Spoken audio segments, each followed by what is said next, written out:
I started getting them last night. My ex had taken the kids for half the month, and I was home alone. My apartment was dark and quiet, you might say tomb-like. The TV was on, the volume down low. I was missing my kids, missing my ex, and despising myself for it. My phone lit up. I had to carefully remove the bowl of vanilla ice cream swimming in vodka from my stomach, lest it tip over. I saw a number I didn't recognize, so I did the sensible thing and ignored it. Then I got the familiar ding, buzz buzz. One new voicemail. Okay, I thought, I'll bite. The phone number hadn't read scam likely. Might even be important. The first time I played it back, I couldn't hear it well, but it sounded like numbers.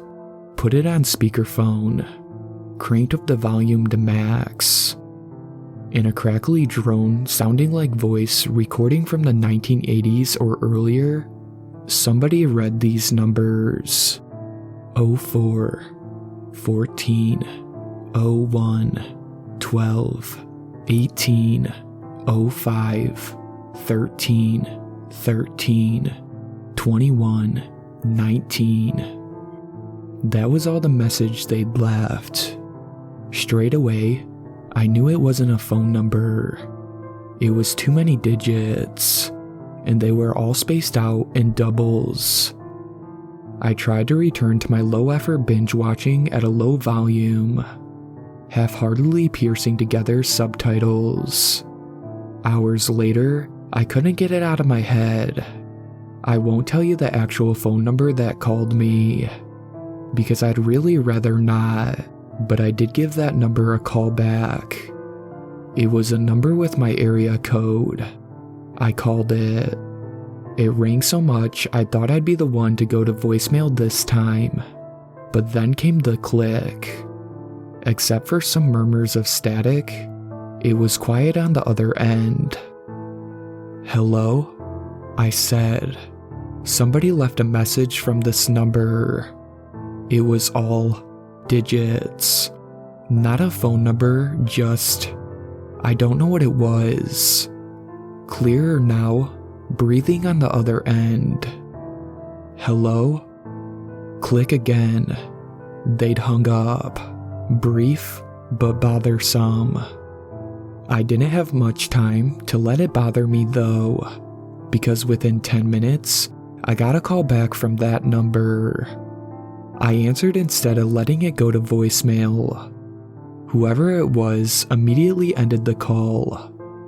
Okay, I thought, that's pretty odd. About another 10 more minutes, another call. I answered again, same treatment. As soon as I said hello, they hung up. I didn't answer the next one because I was using the restroom. That one went to voicemail. I heard the ding, buzz buzz, as soon as I entered my living room again. Hands clammy, I picked up my phone, played it back. I kind of expected another weird series of digits. Instead, what I got was this. Hey, what's the strangest thing you've ever seen at a museum? Went to the Carnival Museum today. You know, the one. I saw a costume that reminded me of you. Got me thinking. Anyway, don't want to talk your ear off. Sherry and the kids send their best. We're doing great, and everyone's happy. Can't wait to see you. It was a man's voice, but one I did not recognize. Carnival Museum? When did I go to Carnival Museum?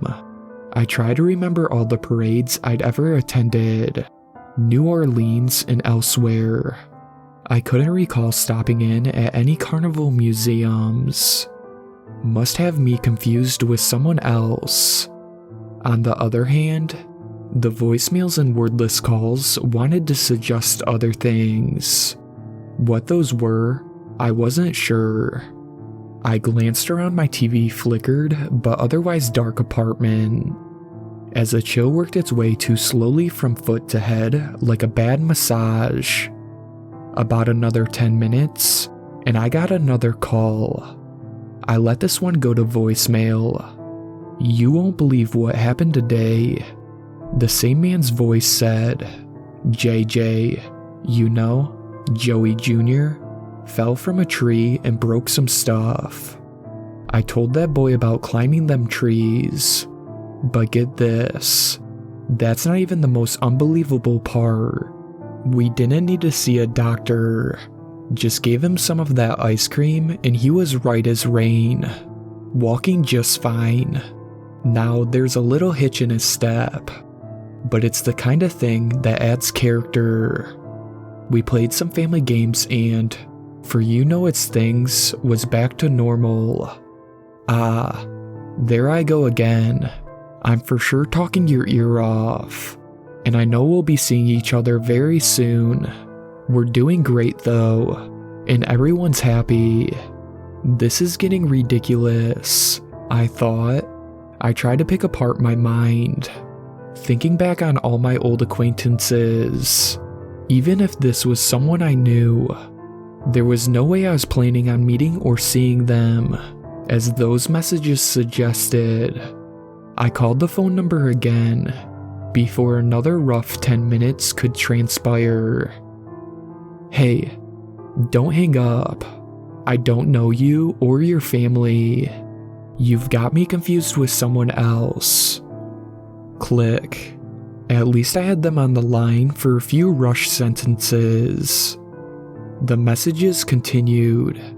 Every rough 10 minutes like clockwork that someone bashed with a hammer.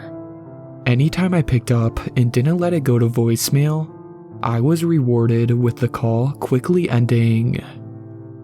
Every message told me some new details of that family's lives. How their daughter Abigail got herself hurt chasing after some cars. How Joey Jr. had tried to eat a cockroach. How Rebecca had to get her wisdom teeth out and it was a messy experience. How they'd all gone shopping for secondhand clothing so fresh, it might have been pulled straight from the backs of others. Even though these messages were spaced out at roughly 10-minute intervals, it seemed he was describing separate days, weeks, months even. Another strange thing was how, about near the end of each voicemail, the man concluded with, "We're doing great and everyone's happy." When it ate into my sleep, I lost every ounce of my patience. Oh, I was scared, but I was also fed up. I gave their number another call.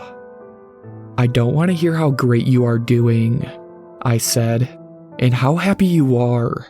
Do you hear me? No more voicemails." Heavy breathing on the other end. Sounded like more than one person doing it. "I'll ask your forgiveness for not going about this earlier.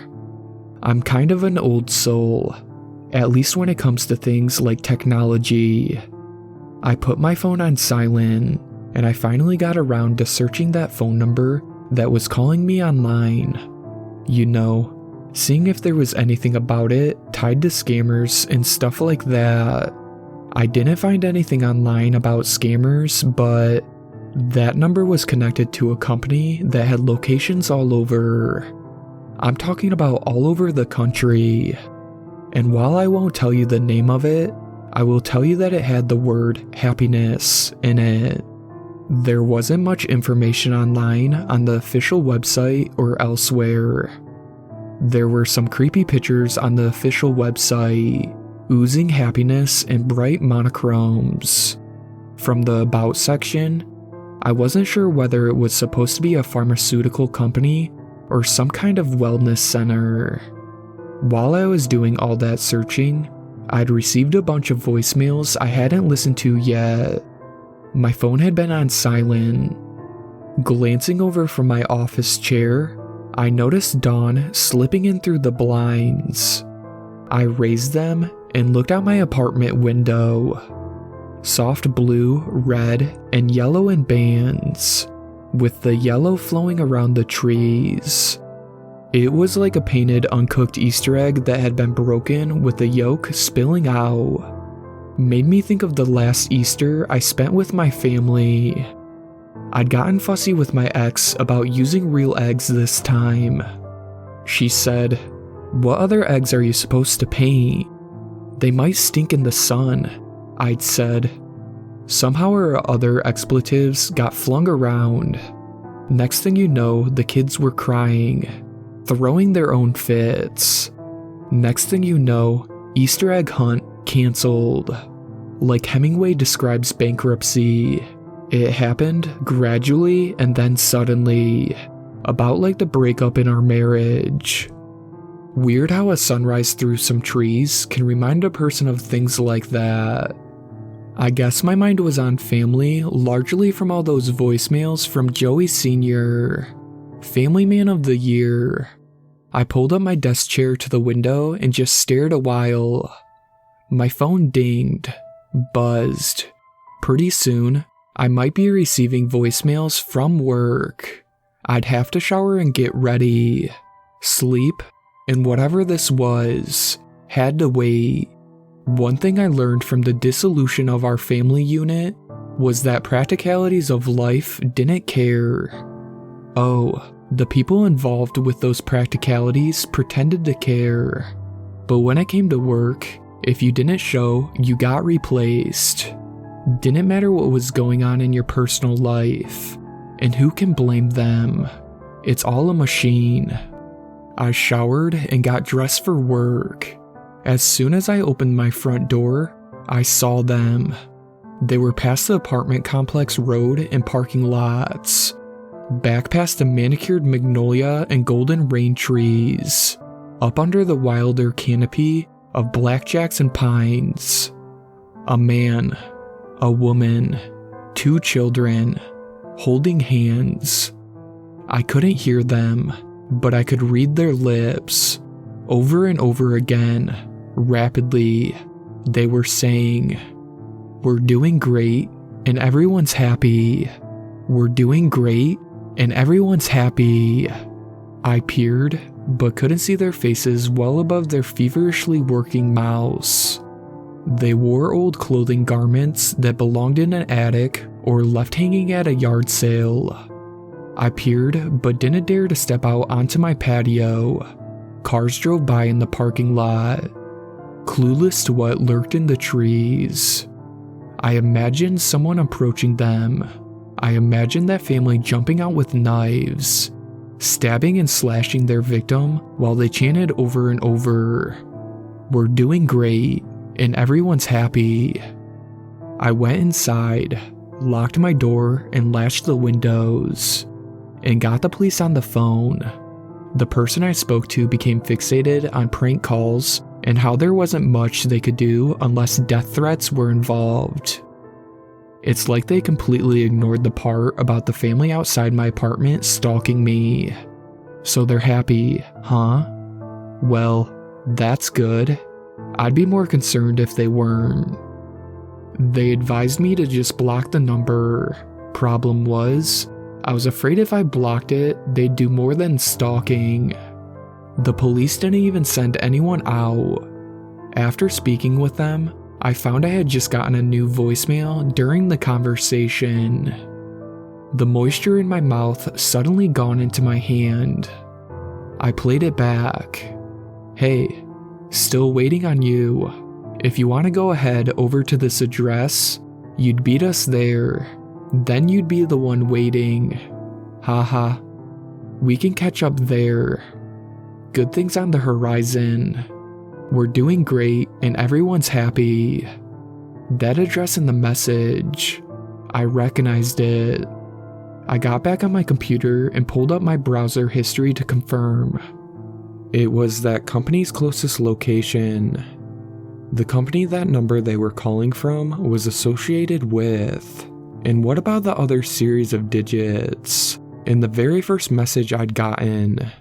Now, as I finish typing all this up, I've got a decision to make. and I'm not sure how much time is left to make it. That last message seemed especially threatening, difficult for me to explain. Something in the new emphasis, worse maybe, is that I haven't received a single voicemail since the last one. I don't know what that means. I might be okay until nightfall.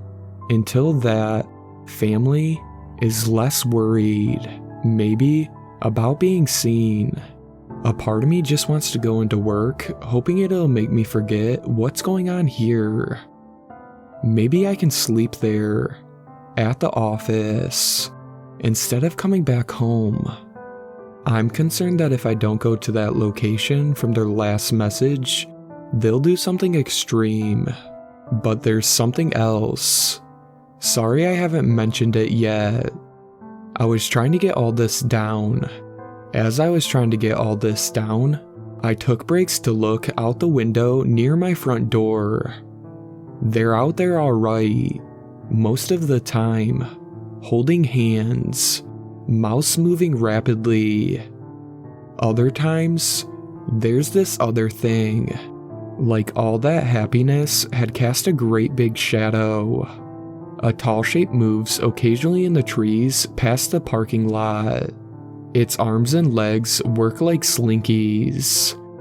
Its head slings back and forth, like it's trying to free itself from its body. Somehow, I know it isn't very happy at all.